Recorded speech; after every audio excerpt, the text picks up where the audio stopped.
अब बात करते हैं कट्टर ईमानदार बनाम कट्टर बेईमान वाली चिंगारियों की, जिसमें आज दिल्ली के सीएम अरविंद केजरीवाल खुद मीडिया के सामने आए। विपाशना से लौटने के बाद अरविंद केजरीवाल का मीडिया को यह पहला संबोधन था।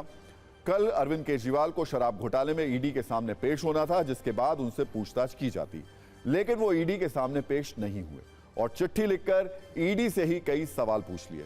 इस प्रकरण के करीब 24 घंटे बाद आज अरविंद केजरीवाल फिर से लाइव आए, जिसमें उन्होंने ईडी, बीजेपी और केंद्र सरकार पर खूब तीखे हमलों की स्ट्रीमिंग की। अरविंद केजरीवाल का लाइव सेशन करीब 5 मिनट का था, जिसमें वो शराब घोटाले पर सफाई देने और बीजेपी पर हमला करने में धारा प्रवाह बोले। उन्होंने बीजेपी पर हमला करने के लिए 5 तर्कों का इस्तेमाल किया और 5 बड़ी बातें कही। उन्होंने कहा, बीजेपी मुझे गिरफ्तार कराना चाहती है, मेरी सबसे बड़ी संपत्ति मेरी ईमानदारी है, ये लोग मेरी ईमानदारी पर चोट करना चाहते हैं, बीजेपी की तानाशाही के सामने नहीं झुकेंगे, शराब नीति में 1 पैसे का भ्रष्टाचार नहीं हुआ है। कुल मिलाकर इन 5 बातों से अरविंद केजरीवाल ने खुद को क्लीन चिट दे दी और साथ ही साथ बीजेपी पर यह आरोप लगा दिया कि लोकसभा चुनाव में बीजेपी उन्हें प्रचार से रोकना चाहती है, इसलिए उन्हें गिरफ्तार करने की साजिश हो रही है। अरविंद केजरीवाल ने बीजेपी और ईडी पर वही आरोप लगाए जो संजय सिंह से लेकर मनीष सिसोदिया तक ने लगाए थे। इस पर बीजेपी के जवाबी हमले में भी ज्यादा नयापन नहीं था। बीजेपी ने आज फिर से वही कहा, अरविंद केजरीवाल जांच से भाग रहे हैं, वो कट्टर बेईमान है। एक बार दोनों तरफ से तीखे बयान वाली रील देख लीजिए, इसके बाद आपको ये बताते हैं कि ईडी का अगला कदम अब क्या होने वाला है।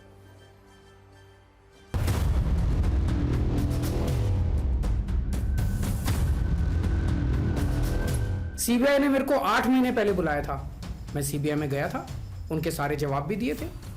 लेकिन अब ये लोग ठीक लोकसभा चुनाव के 2 महीने पहले मुझे बुला रहे हैं। तो बीजेपी का मकसद कोई पूछताछ करना थोड़ी है, इनका मकसद है पूछताछ के बहाने केजरीवाल को बुला लो और उसे गिरफ्तार कर लो। चोरी भी की, भ्रष्टाचार भी किया, अब उनको ये भी मालूम है कि गिरफ्तार कब होंगे।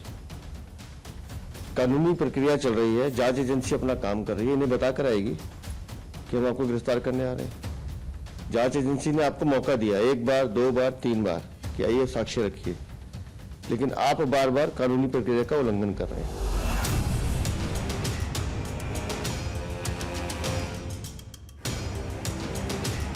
जो इनकी पार्टी ज्वाइन कर लेता है उसके सारे मामले रफा दफा कर दिए जाते हैं।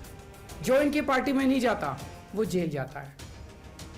आज मनीष सिसोदिया, संजय सिंह और विजय नायर इसलिए जेल में नहीं है कि उन्होंने भ्रष्टाचार किया है, वो इसलिए जेल में है क्योंकि उन्होंने बीजेपी में शामिल होने से इनकार कर दिया है। आज कट्टर बेईमान के रूप में अरविंद केजरीवाल और उनकी सरकार साबित हुई। एक के बाद दूसरा घोटाला आया है। जितनों को उन्होंने ईमानदारी का सर्टिफिकेट दिया, कोर्ट ने उनमें से किसी को भी जमानत नहीं दी।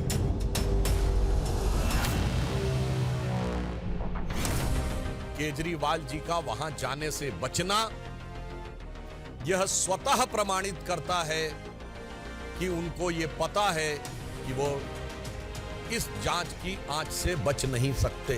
या अरविंद केजरीवाल झुक जाए, भारतीय जनता पार्टी के साथ आ जाए।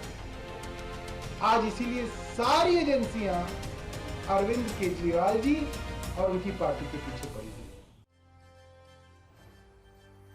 दरअसल आज सुबह दिल्ली के सीएम अरविंद केजरीवाल के घर के बाहर सुरक्षा बढ़ा दी गई थी। आम आदमी पार्टी के नेता यह दावा कर रहे थे कि ईडी अरविंद केजरीवाल को गिरफ्तार कर सकती है, लेकिन 3 नोटिस भेजने के बाद अरविंद केजरीवाल का इंतजार करने वाली ईडी की तरफ से आज कोई एक्शन नहीं हुआ।